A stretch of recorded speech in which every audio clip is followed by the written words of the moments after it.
ಜೈ ಶ್ರೀರಾಮ್. ನಾನು Ajit Bopnalli. Welcome to Ashwavega. ನಮ್ಮ ಕನ್ನಡದಲ್ಲಿ ಒಂದು ಬ್ಯೂಟಿಫುಲ್ ಆದ ಮಾತಿದೆ, ಈ ಜಟ್ಟಿ ಕೆಳಗಡೆ ಬಿದ್ದರೂ ಮೀಸೆಯೊಂದು ಮಣ್ಣಾಗಿಲ್ಲ ಅಂತ.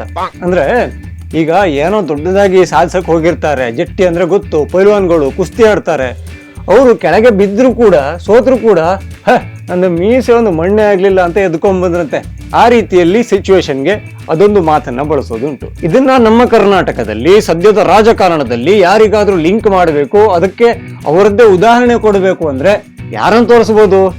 ಮತ್ತಾರೂ ಅಲ್ಲ, ಅದೊಂದು ಜಾಗಕ್ಕೆ ಕಾಂಪಿಟೇಷನ್ನೇ ಇಲ್ಲ, ಅವರೊಬ್ಬರೇ ಮಾತ್ರ.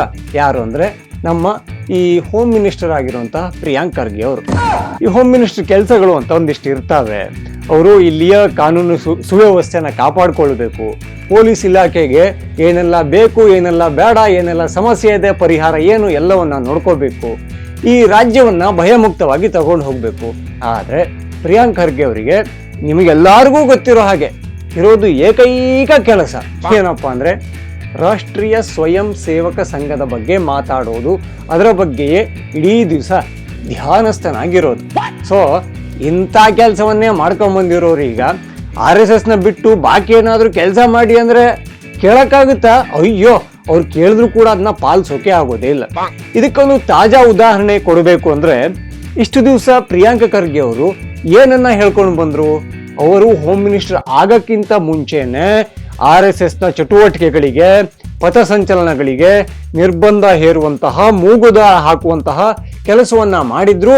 ಡೈರೆಕ್ಟ್ CM ಅವರಿಗೇನೆ ಒಂದು ಲೆಟರ್ ಬರೆದು, ಅದು ಯಾಕೋ ನಮ್ಗೆ ಸರಿ ಅನಿಸ್ತಾ ಇಲ್ಲ, ಕೋಮು ದ್ವೇಷ ಎಲ್ಲ ಬಿತ್ತಾ ಇದೆ, ಮಕ್ಕಳಲ್ಲಿ ಒಂಥರ ಹಿಂಸೆ ಎಲ್ಲ ಕೊಡ್ತಾ ಇದೆ, ಹಾಗಾಗಿ ಅದನ್ನ ಈ ಚಟುವಟಿಕೆಗಳಿಗೆ ಒಂದು ನಿರ್ಬಂಧ ಹೇರಿ ಅಂತ ಬರೆದಿದ್ರು ಇಷ್ಟೊದ್ದಕ್ಕೆ. ಆದ್ರೆ ಅವ್ರ ಹತ್ರ ಆಗ್ಲಿಲ್ಲ. ಅಂದ್ರೆ ಸಿದ್ದರಾಮಯ್ಯನವರು ಪಾಪ ಈಗ ಅವ್ರ ಹತ್ರ ಏನೂ ಕೆಲಸ ಆಗದೇನೆ ಮನೆಗೆ ಹೋಗಿ ಕೂತಿದ್ದಾರೆ, ಅವ್ರ ಜಾಗಕ್ಕೆ ಇನ್ನೊಬ್ರು ಬಂದಿದ್ದಾರೆ. ಈಗ ಇವರು ಹೇಳಿ ಕೇಳಿ ಹೋಮ್ ಮಿನಿಸ್ಟ್ರು ಅರ್ರೆ RSSನ ಚಟುವಟಿಕೆಗಳಿಗೆ ನಿರ್ಬಂಧ ಹೇರಕ್ಕಾಗಲ್ವಾ? ಅದಕ್ಕಿಂತ ಮುಂಚೆ ಏನು ಮಾಡಬೇಕು? ರಾಷ್ಟ್ರೀಯ ಸ್ವಯಂ ಸೇವಕ ಸಂಘವನ್ನ ಒಂದು ನೋಂದಣಿ ಮಾಡಬೇಕು. ನೋಂದಣಿ ಮಾಡಿದ್ರೆ ಏನಾಗುತ್ತೆ? ಆ ನೋಂದಣಿ ಆಗಿದ್ದು ಎಲ್ಲಾಗಿರುತ್ತೆ? ಸರ್ಕಾರದ ಅಡಿಯಲ್ಲಿ. ಆವಾಗ ತುಂಬಾ ಈಸಿ ಅಲ್ವಾ ಜುಟ್ಟು ಜನಿವಾರ ಎರಡನ್ನೂ ಹಿಡಿದು ಅಲ್ಲಾಡ್ಸೋಕೆ. ಹಾಗಾಗಿ ರಿಜಿಸ್ಟ್ರೇಷನ್ ಆಗಬೇಕು, ಪತ್ರ ತಗೊಂಬನ್ನಿ, ನಿಮ್ಮ ದಾಖಲೆಗಳು ಎಲ್ಲಿದ್ದಾವೆ, ಈ ನೋಂದಣಿ ಆಗದೆ ಇದ್ರೆ ನಿಮ್ಗೆ ಸಮಸ್ಯೆ ಆಗುತ್ತೆ ಅಂತೆಲ್ಲ ಮಾತಾಡ್ಕೊಂಡ್ ಬಂದ್ರು. ಆದ್ರೆ RSS ಏನ್ ಮಾಡ್ತು? ಇಲ್ಲಿ ಹೆಗ್ಲಿ ಮೇಲೆ ಧೂಳು ಕೂತ್ರೆ ಏನ್ ಮಾಡ್ತೀವಿ ನಾವು? ಹಿಂಗ್ ಅನ್ಕತೀವಲ್ಲ, ಹಂಗ ಅನ್ಕಂತು ಅಷ್ಟೇ. ಈಗ ಹೊಸದೊಂದು ಬಾಂಬ್ ಹಾಕಿದ್ದಾರೆ, ಬೆದರಿಕೆ ಹಾಕಿದ್ದಾರೆ. ಬಾಂಬ್ ಅಂದ್ರೆ ಹಿಂಗ್ ಕಚ್ಚಿ ಆ ತರದ್ದಲ್ಲ, ತಮ್ಮ ಜೋರಾದ ಮಾತಿನೊಂದಿಗೆ RSSಗೆ ಒಂದು ಧಮಕಿ ಹಾಕ್ತೀನಿ ಅಂತ ಒಂದು ಖಾಲಿ ಪುಕಟೆ ಮಾತು ಅಂತಾರಲ್ಲ, ಆ ತರದನ್ನ ಆಡಿದ್ದಾರೆ. ಏನಪ್ಪಾ ಅಂದ್ರೆ, ನಾನು ಹೋಮ್ ಮಿನಿಸ್ಟರ್ ಆಗಿರೋ ತನಕ ರಾಷ್ಟ್ರೀಯ ಸ್ವಯಂ ಸೇವಕ ಸಂಘ ನನ್ನ ಪರ್ಮಿಷನ್ ಇಲ್ಲದೆ ಪಥಸಂಚಲನ ಮಾಡಂಗಿಲ್ಲ ಅಂತ ಹೇಳ್ಬಿಟ್ಟಿದ್ದಾರೆ ಪ್ರಿಯಾಂಕ್ ಖರ್ಗೆ ಅವರು. ಇದನ್ನ ನೋಡಿ ಈ RSS ಸ್ವಯಂ ಸೇವಕರ ಕೈಯಲ್ಲೊಂದು ದಂಡ ಇರುತ್ತಲ್ಲ, ಆ ದಂಡ ಕೂಡ ಹೀಗೆ ಸ್ಟ್ರೈಟ್ ಇರೋ ದಂಡ ಅಲ್ಲಾಡ್ಕೊಂಡು ನಕ್ಬಿಟ್ಟಿದ್ಯೇನು. ಯಾಕೆ ಅಂದ್ರೆ RSS ಯಾವುದೇ ಊರಲ್ಲಿ, ಯಾವುದೇ ಕೇರಿಯಲ್ಲಿ, ಯಾವುದೇ ತಾಲೂಕಾಗಿರ್ಬೋದು, ಯಾವುದೇ ಜಾಗ ಆಗಿರ್ಬೋದು, ಅಲ್ಲಿ ಪಥಸಂಚಲನ ಮಾಡೋಕ್ಕಿಂತ ಮುಂಚೆ ಸ್ಥಳೀಯಲ್ಲಿ ಜಿಲ್ಲಾಡಳಿತ, ಪೊಲೀಸು ಅವೆಲ್ಲರ ಹತ್ರ ಪರ್ಮಿಷನ್ ತಗೊಳ್ಳುತ್ತೆ. ಇದು ಈಗ ಪ್ರಿಯಾಂಕ್ ಖರ್ಗೆ ಅವ್ರು ಹೇಳಿದ್ದಾರೆ ಅಂತ ಪರ್ಮಿಷನ್ ತಗೊಳ್ಳೋದಲ್ಲ. ಯಾವುದೇ ಸಾರ್ವಜನಿಕ ಕೆಲಸಕ್ಕೆ, ಸಾರ್ವಜನಿಕ ಕಾರ್ಯಕ್ರಮಕ್ಕೆ, ಸಾರ್ವಜನಿಕ ಒಂದು ರ್ಯಾಲಿಗಳಿಗೆ ಪರ್ಮಿಷನ್ ಕಂಪಲ್ಸರಿ. ರಾಷ್ಟ್ರೀಯ ಸ್ವಯಂ ಸೇವಕ ಸಂಘ ಈ ದಿನದ ಕಾನೂನನ್ನ ಗೌರವಿಸೋದಕ್ಕೆ ಅದನ್ನ ತಗೊಂಡೇ ಬಂದಿದೆ. ನಮ್ಮ ಊರು ಶಿರ್ಸಿಲಿ RSS ಪಥಸಂಚಲನ ಆಗಿತ್ತು, ನಾನು ಕೂಡ ಹೋಗಿದ್ದೆ. ಅಲ್ಲಿ ಶಿರುವಲ್ಲಿ ಒಂದು ಜಾಗ ಫಿಕ್ಸ್ ಆಗಿತ್ತು, ಆದ್ರೆ ಅಲ್ಲಿಯ ಆಡಳಿತ ಇಲ್ಲಿ ಜಾಗ ಕೊಡೋಕ್ ಸಾಧ್ಯನೇ ಇಲ್ಲ ಅಂತ ಹೇಳಿಬಿಡ್ತು. ಹಾಗಾಗಿ ಬೇರೆ ಕಡೆ ಹೋಗ್ಬೇಕಾಯ್ತು, ಬೇರೆ ಕಡೆ ವಿತ್ ಪರ್ಮಿಷನ್ ಹೋಗಿ ಪಥಸಂಚಲನಕ್ಕೆ ಎಲ್ಲಾ ರೀತಿಯ ತಯಾರನ್ನ ಮಾಡಿಕೊಳ್ಳಲಾಯ್ತು. ಇದನ್ನ ಸಾಕಷ್ಟು ವರ್ಷಗಳಿಂದ ಪಾಲಿಸಿಕೊಂಡು ಬಂದಿರೋ RSS ಯಾವತ್ತೂ ಕೂಡ ಈ ರೀತಿ ರಿವಾಜು, ನಿಯಮ, ಕಾನೂನು ಯಾವುದನ್ನು ಮೀರಿಲ್ಲ. ಹಾಗಾಗಿ ಅವರಿಗೆ ನಿರ್ಬಂಧ ಹೇರೋದಕ್ಕೋ ಅಥವಾ ಮೂಗ್ದಾರ ಹಾಕೋದಕ್ಕೋ, ಜುಟ್ಟು ಹಿಡ್ಕೊಳ್ಳೋದಕ್ಕೋ ಸಾಧ್ಯವೇ ಆಗ್ತಾ ಇಲ್ಲ. ಈಗ ಪ್ರಿಯಾಂಕ್ ಖರ್ಗೆ ಅವರು ಹೇಳ್ತಾರೆ, ನಾನು ಹೋಮ್ ಮಿನಿಸ್ಟರ್ ಆಗಿರೋ ತನಕ RSS ಪಥಸಂಚಲನಗಳಿಗೆ ಪರ್ಮಿಷನ್ ತಗೊಳ್ಳೇಬೇಕು ಅಂತೆ. ಅಯ್ಯೋ ಸರ್, ನಿಮ್ದು ಗೃಹ ಇಲಾಖೆ ಅಲ್ವಾ, ಅಲ್ಲಿಗೆ ಯಾರು ಕೂಡ ಪತ್ರ ಬರೆಯೋದಿಲ್ಲ.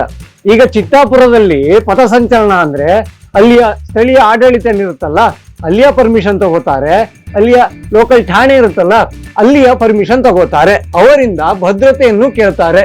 ನಿಮ್ಮ ಹೋಮ್ ಮಿನಿಸ್ಟ್ರಿಗೆ ಯಾರೀ ಪತ್ರ ಬರೀತಾರೆ?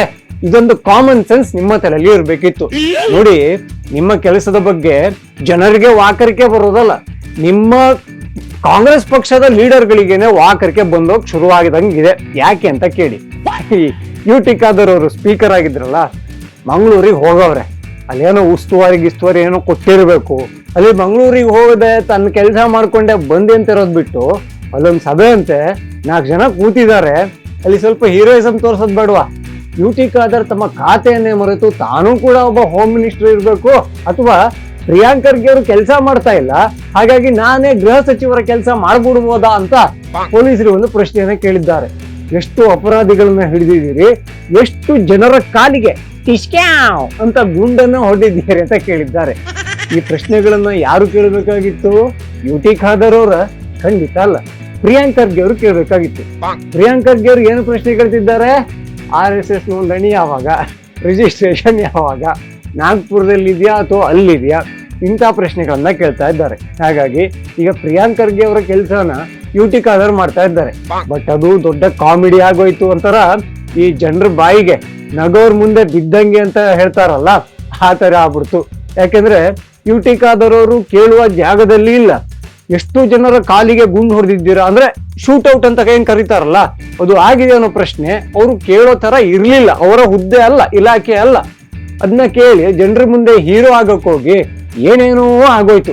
ಅವ್ರ ಭಾಷೆನೋ ಅವರ ಕನ್ನಡವೋ ಎಲ್ಲಾರ್ಗು ಭಯಂಕರ ಇಷ್ಟ ಬೇರೆ ಅಲ್ವಾ? ಹಾಗಾಗಿ ಪ್ರಿಯಾಂಕ್ ಖರ್ಗೆ ಅವರೇ, ಮತ್ತೊಮ್ಮೆ ಹೇಳ್ತಾ ಇದ್ದೀನಿ, ನೀವು ಹೋಮ್ ಮಿನಿಸ್ಟರ್ ಆಗಿರಿ ಅಥವಾ ಆಗದೇ ಇರಿ, RSS ತನ್ನ ಪಥಸಂಚಲನಕ್ಕೆ ಇಲ್ಲಿಯ ಲೋಕಲ್ ಆಡಳಿತ ಇದೆಯಲ್ಲ, ಹಾಗೆ ಠಾಣೆಗಳಿಗೆ ಒಂದು ಪತ್ರವನ್ನ ಬರೆಯುತ್ತೆ, ಅನುಮತಿಯನ್ನ ತಗೊಳ್ಳುತ್ತೆ, ಹಾಗೆ ತನ್ನ ಪಥಸಂಚಲನವನ್ನ ಅವರು ನಿಗದಿಪಡಿಸಿದ ಜಾಗಗಳಲ್ಲಿ ಇಲ್ಲಿಂದ ಸ್ಟಾರ್ಟ್ ಆಗುತ್ತೆ, ಇಲ್ಲಿಂದ ಎಂಡ್ ಆಗುತ್ತೆ, ಹಾಗೆ ಸಮಯಕ್ಕೆ ಸರಿಯಾಗಿ ಶುರುವಾಗುತ್ತೆ, ಅದೇ ಸಮಯಕ್ಕೆ ಅಂದ್ರೆ ಒಂದು ನಿರ್ದಿಷ್ಟ ಸಮಯ ಇರುತ್ತಲ್ಲ ಅಲ್ಲಿಗೆ ಎಂಡ್ ಆಗುತ್ತೆ.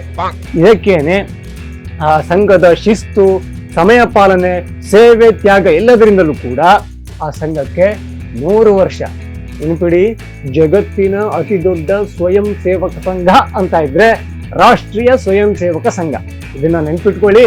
ನೀವಿದ್ರು ಇಲ್ದೇ ಇದ್ರು ಪರ್ಮಿಷನ್ ಎಲ್ಲಿ ತಗೋಬೇಕು, ತಗೊಂಡೇ ತಗೊಳುತ್ತೆ. ಅದಕ್ಕೆ ಹೇಳಿದ್ದು, ಜಟ್ಟಿ ಕೆಳಗಡೆ ಬಿದ್ರು ಮೀಸೆ ಮಣ್ಣಾಗಿಲ್ಲ ಅಂತ. ಬಟ್ ಒಂದು ಸಮಸ್ಯೆ ಇದೆ, ಏನ್ ಹೇಳಿ? ಈಗ ಪ್ರಿಯಾಂಕ್ ಖರ್ಗೆ ಅವ್ರು ಕೆಳಗೆ ಬಿದ್ರೆ ಅವರ ಮೀಸೆ ಮಣ್ಣು ಆಗೋದೇ ಇಲ್ಲ. ಯಾಕೆಂದ್ರೆ ಅವ್ರಿಗೆ ಮೀಸೆನೇ ಇಲ್ಲ. ಇನ್ನು ಯಾರೆಲ್ಲ ಅಶ್ವವೇಗ ಚಾನಲ್ ಅನ್ನ ಸಬ್ಸ್ಕ್ರೈಬ್ ಮಾಡ್ಕೊಂಡಿದ್ವೋ ಈ ಕೂಡಲೇ ಮಾಡ್ಕೊಳ್ಳಿ. ಹಾಗೆ ಎಲ್ಲ ವಿಡಿಯೋಗಳಿಗಾಗಿ ಬೆಲ್ ಐಕಾನ್ ಅನ್ನು ಒತ್ತಿ. ಜೈ ಶ್ರೀರಾಮ್.